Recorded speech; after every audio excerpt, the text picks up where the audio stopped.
Hey everybody, this is Angela. Welcome to my channel. Welcome back to my channel. I hope everybody's day is going good. It is raining here, and so pretty much been keeping indoors and everything. So I just wanted to come on here for a few minutes and give an update on weight loss. If the scale was right, it said it was 189. One said 189, the other said 190. So, they're 1 pound off, don't matter. And but anyway, I've been watching true crime videos, and so like 48 Hours, it's got a YouTube channel, and Long Crime and Court TV, and they got different videos and everything from different court cases. And I've been watching Alex Murdaugh, and so it looks like that he might be getting a new trial, because the court clerk, whatever her name is, I don't know what she did, but she did something wrong that she shouldn't have been doing. And so yeah, from what I'm understanding now, I don't know if he is going to get a new trial or not. That's the rumor. I don't know. But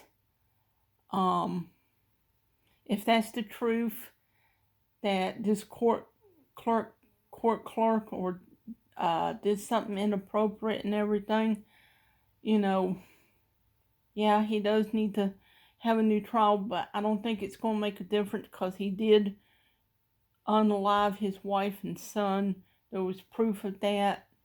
Okay, they didn't find the weapons, but now here's my theory of what I think happened.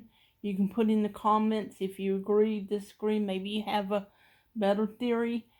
I think he just got tired of everything, and everything was stressing him out, not making excuses for him, but pressuring him, because Paul's trial was coming up, or, about the boat accident or whatever it was, in a few days.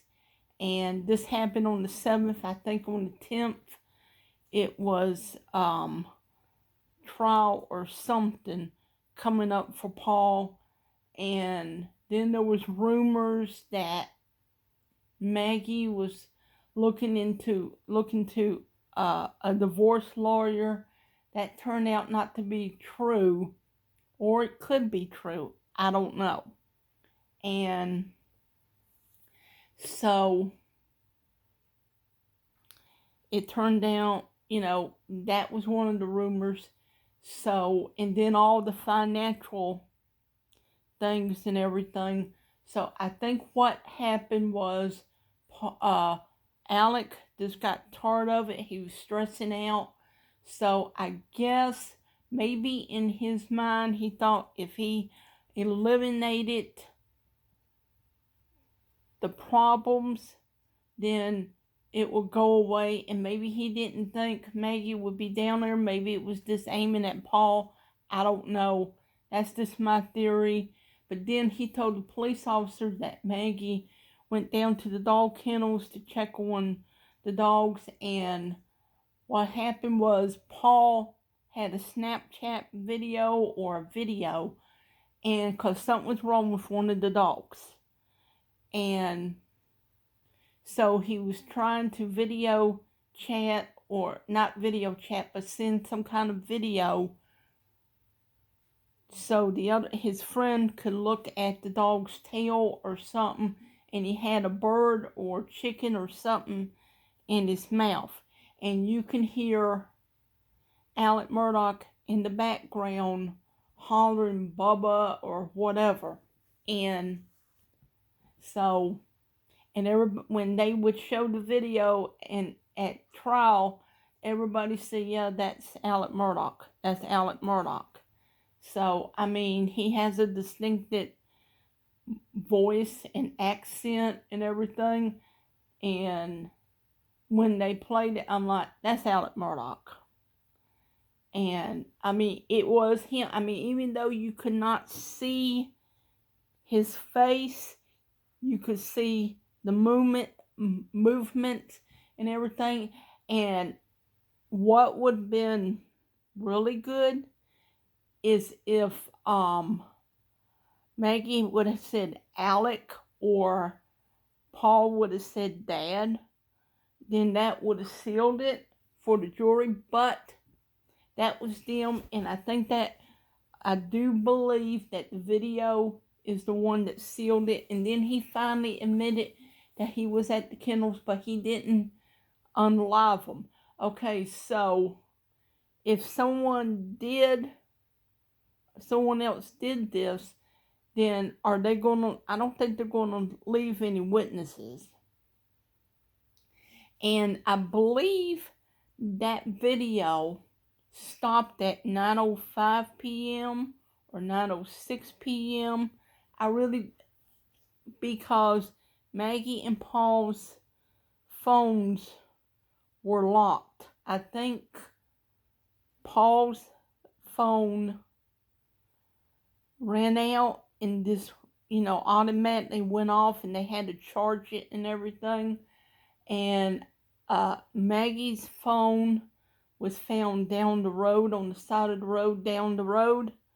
And so, I mean, my opinion about it is Alec Murdaugh is exactly where he needs to be. Even if he did get a new trial and whatever, he's still going to prison for all the stealing and everything he did to everybody in town, and all the lying and the stealing and everything. Well, you can't I don't guess you can go to jail for lying, but for all the crimes and everything he has done.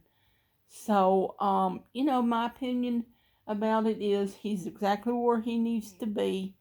And just like with Diane Downs, if you don't know who Diane Downs is, in 1983, Diane Downs took her children on a back road, claiming to have a newspaper article or something for a friend. They went to see a friend, and of course the friend confirmed, yeah, they did come by here, but she already got in a horse. So they went down this back road, and Diane claimed a shaggy-haired man stood in the middle of the road out of nowhere and shot her children and unalived one of them and shot her. And it turned out not to be true because her 8-year-old daughter, after 9 months of therapy and everything, her daughter, at the time of the crime, Christy was 8 years old, and Danny was 3 when this happened, and Cheryl was 7. Cheryl passed away. And before that, Diane is the one that unalived Cheryl and shot the other 2 children. And she drove real slow. I guess she was hoping they would pass away on the way to the hospital. And there was several people behind her saying that she was driving so slow, they was hoping that, they couldn't really go around her, because you can't go around somebody because, another car might come on the other side. And so, Diane Downs been in prison since 1984, and every time she goes up for parole, she's always said the same thing. And she said, well, Christy testified against her because she was under a tremendous amount of drugs and everything, and they threaten her, this, that, and the other. And, and here's the thing, the DA who sent Diane to prison adopted Christy and Danny, and Danny's still in a wheelchair, is doing really good, graduated from college. From what I understand, Christy is doing real good. She's married, she's got 2 kids. Christy has a daughter named Cheryl. She named her after her sister, and she don't do no interviews, and they said that people still ask, do you remember? Yes, my mother unalived my sister, and my mother shot me and my little brother, but she still, Diane Downs still says she didn't do it. So, and there's a book called Small Sacrifices by Anne Rule, which I understand is a really good book. I've not read it, and I don't really like reading true crime books, but there's a really good movie with Farrah Fawcett and Ryan O'Neal, and I don't know who else was in it, called Small Sacrifices, where Farrah Fawcett is playing Diane Downs. She did a really good job. And here's the thing, what I think someone was saying, what triggered Christy is that, I don't know if Diane said it or if Christy said it, but Hungry Like a Wolf was playing on the radio when all this went down. The rock group was Duran Duran. That was a big song in the 1980s. I had the 45. Loved that song. I cannot listen to that song now because it just, when you listen to that song, you just have that image. And so, yeah, so I don't think Diane Downs is going anywhere. I think she's 65, 66 years old. So she ain't going nowhere. So please hit like and subscribe to my channel. Please hit the notification bell. I hope you all have a good afternoon, good night, and God bless.